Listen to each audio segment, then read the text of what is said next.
So this is why, and I think a lot of you are getting to this in chat, a lymph node exam. So if you go on to your physician and they go to you and they fill up your neck, it's like, okay, this is what they're trying to check for. They're checking for the cervical lymph nodes and seeing if there's any swelling or abnormal. So things about your lymph nodes, they're squishy. They shouldn't really be very hard or turgid.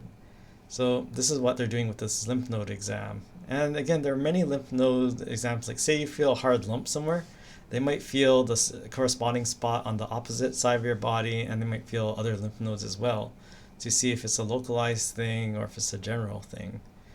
So what we're seeing here in this person, oh, geez, yeah, his one of his left cervical lymph nodes is huge.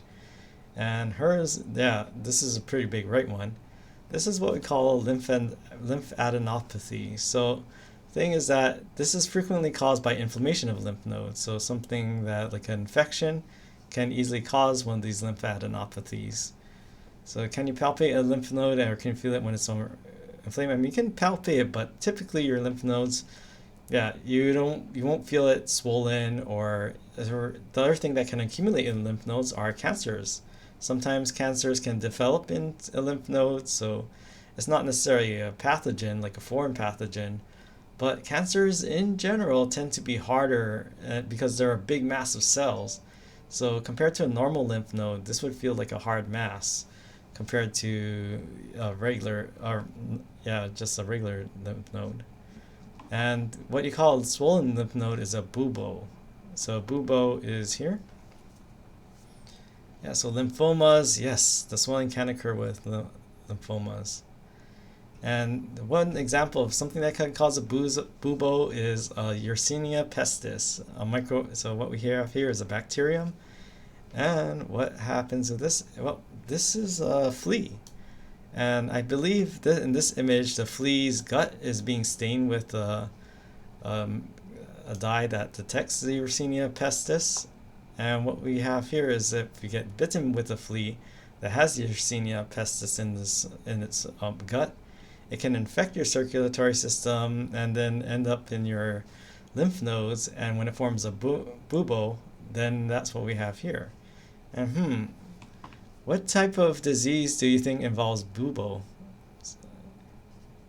Yeah, so it's like, what sort of pestilence? And this is the bubonic plague. Yeah, so this is the cause of the bubonic plague, and it's happened, like, I think there were 3 major waves in history, but especially in the Middle Ages. Was it like 14th? And oh, my history teacher is gonna be mad at me from high school.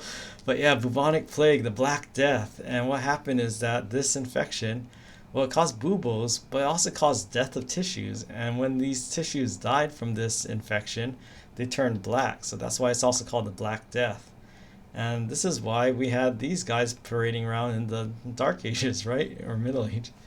So these plague doctors, what they do is like, why did they have that little stick? Well, sometimes they lanced these buboes and they were there, and that's why they had that huge mask, because based on their current theory of understanding of medicine at that time, they thought like maybe if you put herbs in the tip of this mask that and kind of create distance between you and your respiratory system, that would prevent infections. But yeah, Yersinia pestis, this microbe, that's why it's called the Black Death. That's what caused the bubonic plague.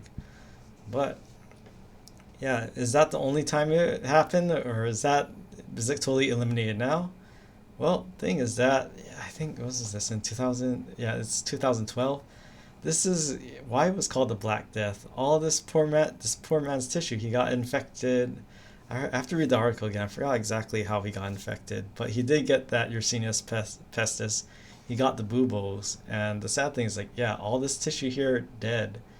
So this poor guy, yeah, he had all his fingertips, and he ended up losing some of his fingers as well. So the bubonic plague does happen in some countries and some areas. It's not as bad as it was during those, yeah, during the Middle Ages, but yeah, it still exists. Yersinia pestis still exists, and bubonic plague can happen. So yeah, that's why they call it the Black Death. But again, this is why I call it bubonic plague, because of the swellings that you see from the infections. Yep. All right. So I think that's it for today. I know I went way over time, but I think I was like Okay, that's why I wanted to cover it. I wanted to cover plague doctors and yeah, plague doctor masks. I know it's like some people find them creepy, but I actually find them kind of cool. They kind of look like steampunkish and kind of like a crow, and I think crows are really cool. So that but yeah, I mean, and it's interesting about plague doctors. They weren't sometimes they were like there are some quack ones, and especially, but not were all of them like non physicians and quacks. Well, the Paracelsus, the father of modern toxicology, he was actually a plague doctor, and one of the I know of another famous anatomist. He was a plague doctor as well. So during that time, they actually made a lot of medical advancements, and that's why they said like, okay, maybe this herb thing and this miasma theory doesn't work. But they also, some of these doctors, they actually found new ways to treat. So yeah.